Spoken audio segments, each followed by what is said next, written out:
Today's top stories. Russian forces must withdraw from Georgian territory, U.S. Secretary of State Rice said after Georgian President Saakashvili signed the French-brokered peace deal earlier today. Rice said, quote, "Our most urgent task today is the immediate and orderly withdrawal of Russian armed forces and the return of those forces to Russia.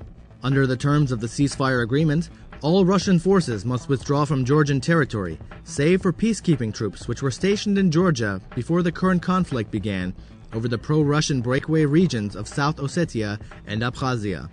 Rice and Saakashvili both emphasized that the current agreement was aimed at ending hostilities and not at settling territorial disputes between the two countries. Russian officials today condemned the U.S.-Poland defense deal signed yesterday, saying the system is not aimed at defending Europe from future attacks by rogue states such as Iran, but in light of the recent conflict in Georgia, is aimed at Russia instead. "This decision clearly demonstrates everything we have said recently," Russian President Dmitry Medvedev said today. "The deployment of new anti-missile forces has at its aim the Russian Federation."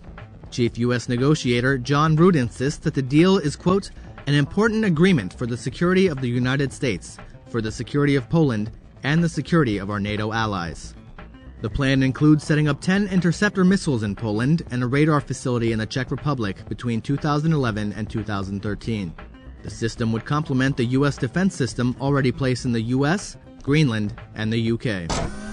The International Monetary Fund said in a report released today that international sanctions against Iran have, quote, negatively affected its economy. They also cautioned the country over its medium-term economic prospects and an overheated economy.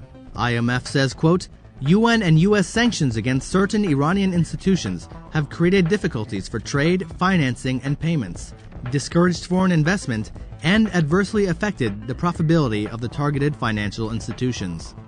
The report added, quote, "The recent rise in inflation suggests that the economy is overheated, and the persistence of high unemployment indicates that expansionary policies only have a temporary positive effect on employment creation against the background of uneven progress on structural reforms." The IMF reported inflation to be at 24.2% in April 2008. On Tuesday, head of Iran's Expediency Council, Ayatollah Rafsanjani, added his voice to other top Iranian officials who recently blamed economic woes on increasing governmental interference in the economy. These stories and more at IranVNC.com.